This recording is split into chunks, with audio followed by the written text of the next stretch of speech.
آج ہم تاریخ کی ایک ایسی زبردست کڑی کے بارے میں جاننے والے ہیں جو آپ کے جنون اور جذبے کو ہلا کے رکھ دے گی۔ جی ہاں دوستو، آج ہم بات کرنے والے ہیں کہ کون تھا وہ شخص جس نے اپنی کم عمری میں اتنا بڑا کام کر دکھایا کہ جس کے بارے میں پیغمبر رسول اللہ صلی اللہ علیہ وسلم نے پیشین گوئی کی تھی کہ قسطنطنیہ پر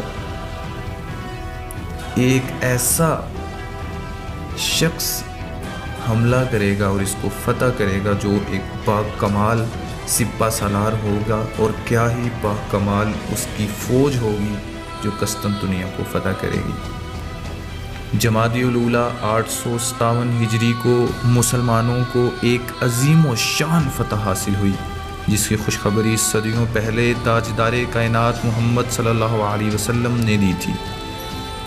صحابہ اکرام رضوان اللہ علیہم اجمعین کے دور سے ہی تاجدار کائنات محمد صلی اللہ علیہ وسلم کی اس مبارک حدیث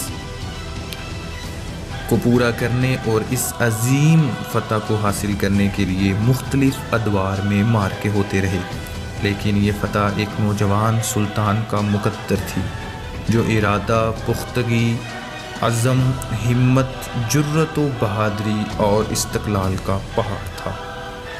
مسلم امہ کے نوجوانوں کے لیے سلطان محمد فاتح کی زندگی ایک کھلی کتاب ہے۔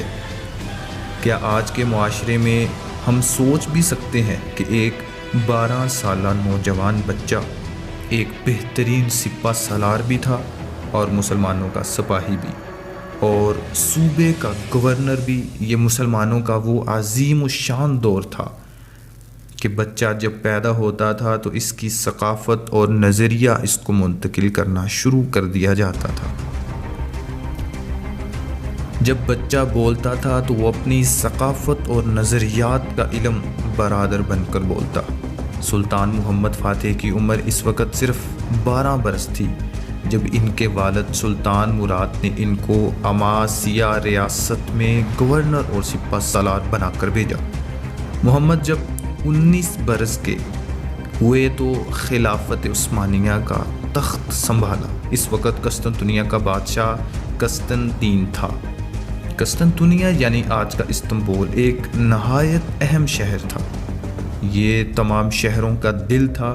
اس کو فتح کر لینا ایسا تھا جیسے کہ ساری دنیا کو فتح کر لینا۔ ارطغرل کی اولاد خلافت عثمانیہ کے یہ سلطان فتوحات پر فتوحات کر رہے تھے، لیکن یورپ کی طرف ابھی تک قدم نہیں رکھا تھا، کیونکہ یورپ کا دروازہ یہی شہر تھا۔